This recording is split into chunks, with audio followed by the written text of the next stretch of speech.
Halo guys, halo teman-teman semua, selamat datang di channel YouTube kesayangan Anda ini. Kali ini kami akan menyampaikan berita-berita terbaru, baik berita politik maupun berita selebriti.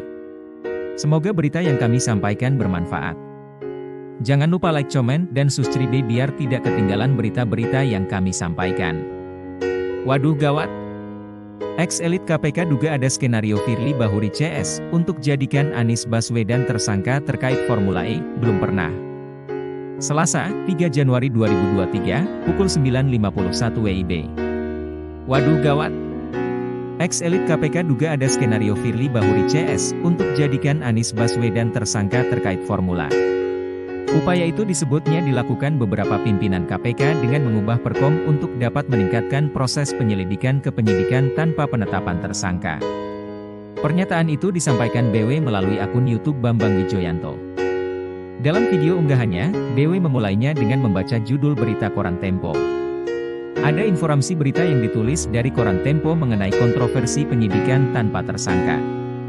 Dan dalam bagian isinya, dikemukakan bahwa KPK berniat menaikkan status pengusutan kasus Formula E dari tahap penyelidikan ke penyidikan tanpa penetapan tersangka, kata BW seperti dikutip suara.com pada Senin, 2 Januari 2023.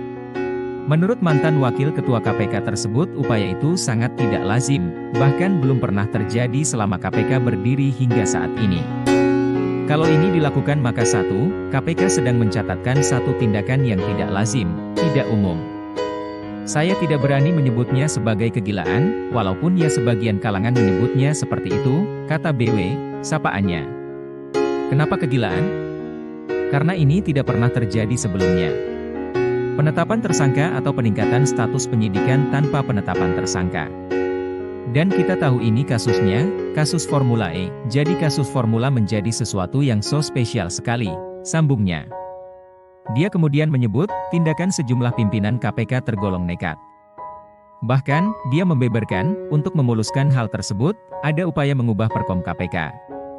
Dan yang lebih menarik, ada informasi yang menyebutkan bahwa peningkatan ini dilakukan atau peningkatan tahapan ini dilakukan. Mereka mencoba mengubah surat mengenai keputusan KPK. Jadi ada Perkomnya KPK akan diubah, beber BW. BW menyebut jika hal itu nantinya terjadi, menjadi suatu tindakan yang sangat gila.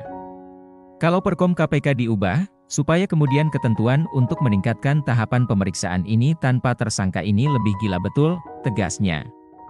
Maka kemudian, bagaimana mungkin untuk menempatkan Anies sebagai tersangka, kemudian perlu dibuat Perkom yang dirubah sedemikian rupa.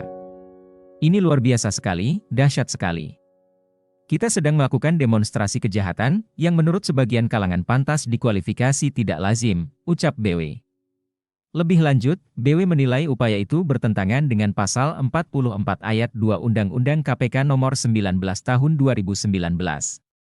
Pada pasal itu disebutkan untuk menetapkan tersangka, setidaknya harus memiliki dua alat bukti yang cukup. Jadi di situ, kata kuncinya adalah bisa, telah ditemukan sekurang-kurangnya dua alat bukti.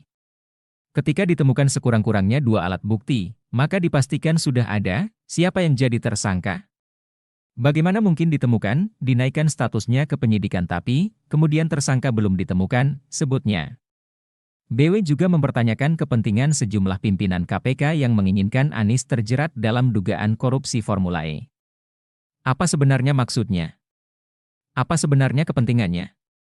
Sehingga kemudian kasus Formula E menjadi seperti ini. Dan ini tidak pernah terjadi di dalam kasus-kasus yang lainnya, kata BW. Dia menilai yang diperbuat sejumlah petinggi KPK tersebut sedang mempertunjukkan pelanggaran hukum. Jadi dengan begitu pimpinan KPK sebagiannya, tidak lagi bisa berlindung bahwa mereka ingin sungguh menegakkan aturan, tidak ingin mencari-mencari kesalahan. Ini juga melanggar prinsip yang kerap kali disampaikan jubir KPK, melakukan penegakan hukum tanpa melanggar hukum, kata BW. Anda sekarang sedang mempertontonkan terjadinya pelanggaran hukum, katanya.